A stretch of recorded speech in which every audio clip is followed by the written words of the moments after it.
Hi guys, good morning to you. To be very honest, I don't know how much of this conversation is going to be on YouTube because it takes a very long time to upload into YouTube, especially if the video is above 20 or 30 minutes. So which is why sometimes you find that the audio podcast is a bit longer. It's always longer than the one on YouTube. I'm here to rant basically about a couple of things. First of all, being that market women are thieves. Secondly, this country is a shit show. And lastly, people would annoy you and then they forget. And you, when they don't annoy, you will remember every single little detail. So yeah, that's all I want to talk about today. So stay tuned.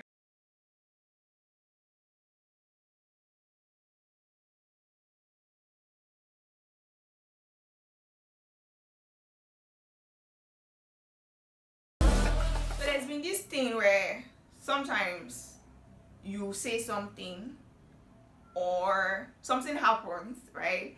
And somewhere in your mind you're thinking, oh wait, am I the one that did not get the details of this thing accurately? Or is it that somewhere in my head I made it much more than it's supposed to be? So a couple of years while I was in the uni, I think this was around 2016 or 2017, just before I graduated anyways.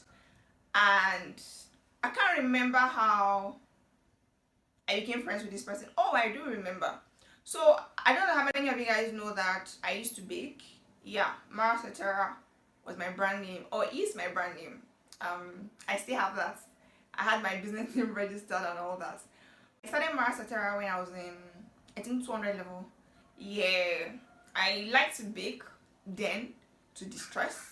And somewhere along the line, I figured, oh wait, I can make money from this thing, no? So, and that's how the business came about. So I baked all the while from my 200 level to through my 400 level, yeah. And I was good, yeah. If I do say so myself, I was really good. So one of these periods, my friends were having like a get together. Somehow they wanted brownies, and they wanted me to put, you guys know what brownies is, so the substance that I need to put in the brownies, I didn't have access to that, so the person who was paying me to do 50 cupcakes contracted this person. He asked me what I wanted to use it for, and he goes, oh, you do that? And I'm like, not really, like this is the first time I'm doing it, and it's because it's from my friends. And he goes, oh, would you be able to do for me? And I'm like, I don't know, I'm not really sure. It was like, okay, I'm going to save your number and I'm going to contract you if you do it for me in a couple of weeks. And I'm like, okay. This was a master's student while I was an undergraduate, and fast forward to a couple of days or weeks later, he calls me one day and he's like, hey, how are you? I'm like, I'm fine. I'm just checking up on you, but how far? How are we going to get this done? Are you still interested? I'm like, I don't mind it. Very crazy story. Those brownies I did, one of my friends came to my house, and while I was in the bathroom, she went ahead to eat too. This babe slept like, even I, the baker, I didn't eat it. This babe slept for the entire day. And the way this thing works is, she was hallucinating, so she was waking her out of sleep. I had to drag her into the shower. Very crazy thing.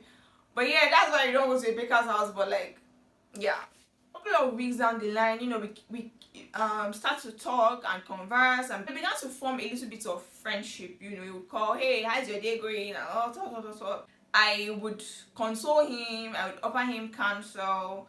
I would, just be on the phone with him sometimes while I'm baking even. Now, one time he calls me and is like, I can't stay in my house, this and that is happening. But also takes me to this thing where sometimes you're being nice to an opposite sex and they exaggerate what that niceness is supposed to be for. So you are listening to a person because you're going through something and they think, oh wait, this babe must be feeling me.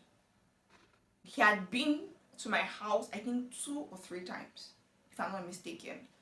And every time he comes, it's always, oh, he has a problem, something is wrong with him. Somebody asked me a question last week.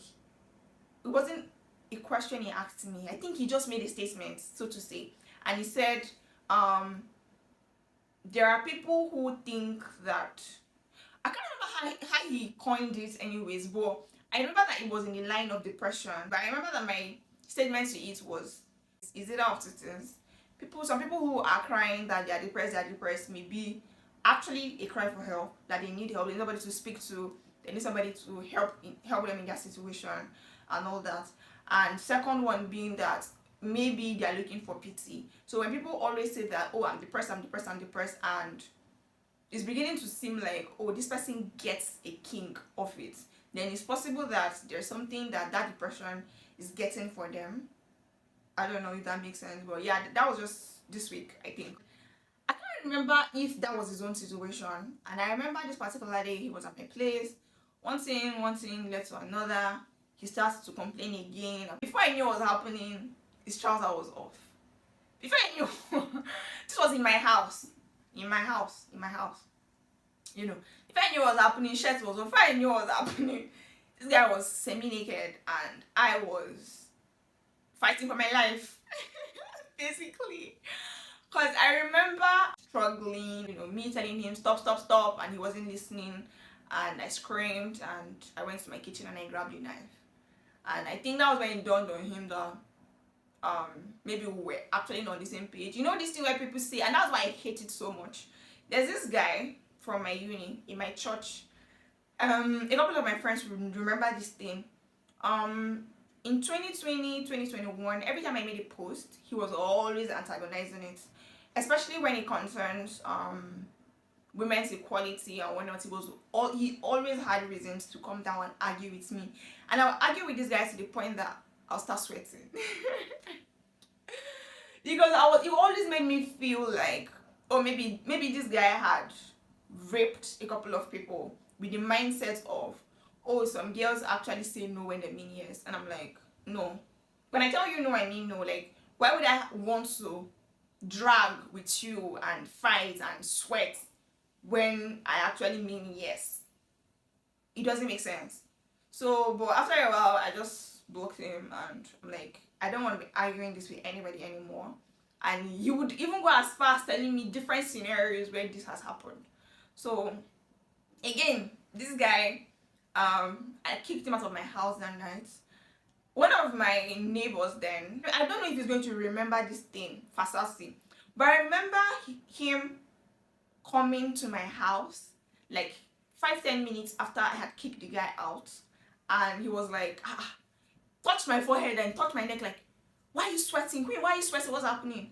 And then he starts to make this funny joke of, oh wait, there was a guy in the house. And I'm like, no, it's not even what you think. And then I remember telling him the story and I was like, oh my god, like you didn't have to fight off somebody and blah blah blah blah blah blah. And now keep that one aside. I think I had blocked him and unblocked him over the couple of months with him begging and pleading and whatnot, but I had decided in my mind that nah, this isn't somebody I want to keep close, because if you keep doing something wrong and then ascribing it or blaming it on depression, then you may as well have been a shitty human being. While I was in service, those my friends who were living in the flats across from my own place, one of them posted this picture and I had said, oh wow, you know this person? And he goes, yeah, he's my mentor. And I go, what the actual? It's like, oh, you know him too? And I'm like, yeah, I do know him. I met him back at Unilever. Now we're all in Lagos, right? And he goes ahead to say, oh, this person is my mentor. Remember that I was just saying, oh no, I don't think this person can be anybody's mentor. Oh no. And now I'm thinking about it and I'm like, this is what happens when people come out for political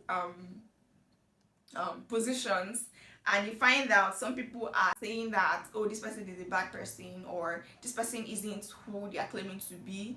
In my head, I'm like, oh, okay, so he actually did finish that masters. The depression that he was depressing, and maybe it's what he used to use to beg girls. So you know how you feel pity for a person and feel pity for a person until your pants come flying off. I know that, like, there are people who have, I don't know whether to call it complex savior. I don't know if it falls under the same category anymore. Like when somebody's grieving, right, and they are telling you, oh, I'm grieving about this thing, I'm sad about it, and I don't know how, what was, and you, as a person, you just feel, oh, okay, or maybe somehow they hint you that have sex with me and I'll be fine, and because you have I just want this person to be fine, even though you don't want it, you eventually just say, oh, fine, just come and do what you have to do just so you get better. I know that this is something that some people do, and maybe that's what he's been using that works with other people. I don't know. But now, when I start to say, I can't remember what I said exactly to this my friend anymore, and he goes ahead to text this person that, oh, I have a friend, my friend Queen says they know you, and he goes, oh yeah, Queen, oh my god, we are friends, because I don't understand the energy he now came me. Next thing, this my friend texts me to say, oh, he's asking for your phone number, that he lost your phone number.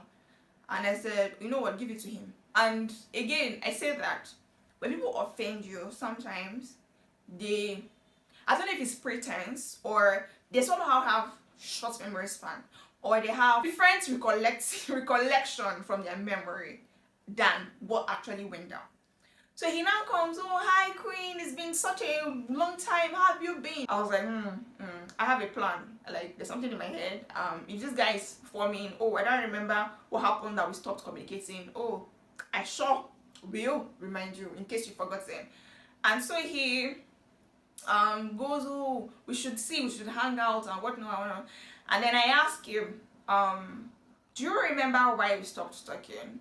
And he goes, when people start to make up these things in their head, where he's like, I'm so grateful to you, it helps me get over my depression. I'm like, So this is what you remember from that entire thing that happened. Wow, okay. Maybe I'm the one that is having wrong images in my head. But if I'm having wrong images in my head, and who was this person, name this person that did so and so and so, and I think that was the point. He starts to call me and starts to say, oh no, that's not what happened, it is never what happened, what, and I remember being all, I know I got angry, yeah, as I should. There's no how you try to say something that wasn't real to the person that it happened with, and you try to falsify every other thing. And I'm like, this is part of the reason why rape victims don't go to court, because they start to ask you questions and start to ask you for evidences that you may no longer have or can afford to provide. But I was like, okay, if that's how you choose to remember it, fine.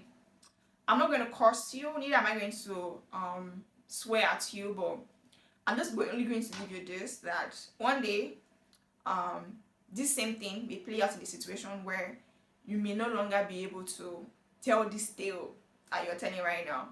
And I know I said something really devilish. I don't know if I ended up cursing him, or if I ended up saying something about, oh, somebody will do this to you, or oh, you find yourself in a situation where, I can't remember, but I know I had said something very harsh. And because you can't do something to somebody, and okay, maybe people like to say people turn a new leaf, and maybe I'm no longer this person I used to be, I am now a changed person. But you are now a changed person, and every time this person looks at you or sees you, they have a recollection of that bad or terrible thing that you have done to them. Without you actually apologizing, I don't think to the people or the persons you hurt when you were living this previous lifestyle that you are now claiming you no longer live, then obviously I don't know if that your repentance is like you're pretending or something. So like it was somehow for a couple of days he kept on calling to say I'm sorry, I'm sorry, I'm sorry. And I don't know if that did anything for me, or if I was worried that, oh, this person that my friend thinks is this person is just pretending to be this person. So for all the times I went back to go and tell them that, yo, this thing you did to me, you tried, it was an attempted rape, or this thing you did to me was so and so, they always try to come up with different excuses why it wasn't so, or they try to embellish the story in such a way that it is not looking so bad after all. And I have a very weird mind, and I was saying the other day that I don't know if I keep grudges or if it's me keeping grudges, but I know that like things that happened to me when I was 10, 7, 5, I remember them vividly. Environment where children grow up in, it has a lot of impact on them, whether we like it or not. The household children grow up in, it has a lot of impact on them, whether we like it or not. The kind of conversations we have around children, it has a lot of impact on them, whether we like it or not. But beyond that, I've seen people like me who grew up in shittier situations come out and be different, a lot more different from what they have seen. I've also seen situations where children grow up into adults and they no longer see those things as anything. So they're like, oh, okay, if I grew up seeing this thing a lot, then it's something I think I should be doing. Yeah, in all my rants today, all I want to say is that when you hurt people or when you do certain things, especially to children, when you think that, oh, they have no recollection or they don't understand what is happening, and you're wasting your time basically, because the persons you hurt or the persons you did those certain things to would never forget that, oh, at certain points in my life this and this happened to me, and so persons were the persons responsible for those actions. Because again, now me where you hurt go remember the things where you do to me, which is why when people say forgive and forget, I usually laugh and say, oh yeah, I do know about forgiving and letting the hurt go and you feel peace. But if you are coming back to now say, oh, this thing wasn't exactly how I remembered it, of course it's not how you remember it, because you're not the one that was at the receiving end of that ill treatment, right? So yeah, all I want to say today is be adults. Yes, if you hurt a person and they've told you that you hurt them, apologize for it. Don't go about thinking people's niceness for wanting to be sexual with you. When somebody says you've hurt them again, apologize for it. Parents, pay close attention to your children when it comes to you.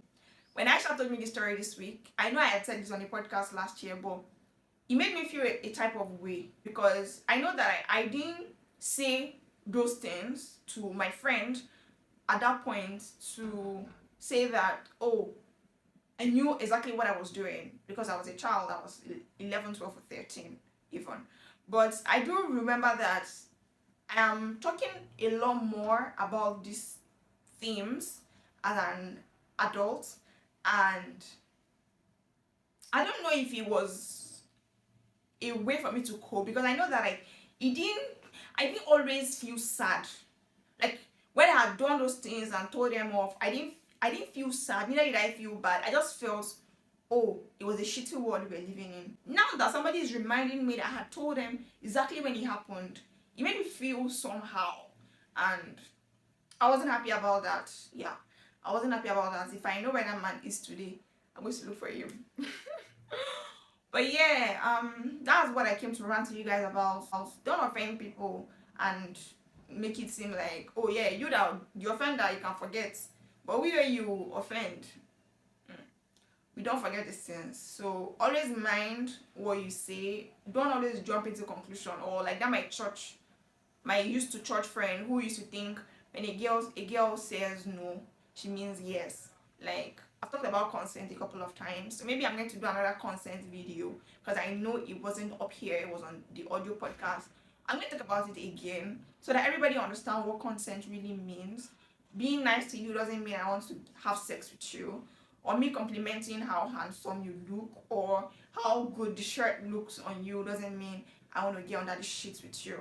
So yeah, thank you guys for tuning in. Please, I beg you guys, I'm trying to get this YouTube monetized, so please subscribe to my YouTube channel. Maranatha Abutu is the name of the YouTube channel. Listen to the audio podcast where you may likely listen to the end of the story. Rave, it's on Spotify, it's on Google Podcast, it's on iHeartRadio, it's on Amazon Music. Basically, any podcasting platform you can think of is there.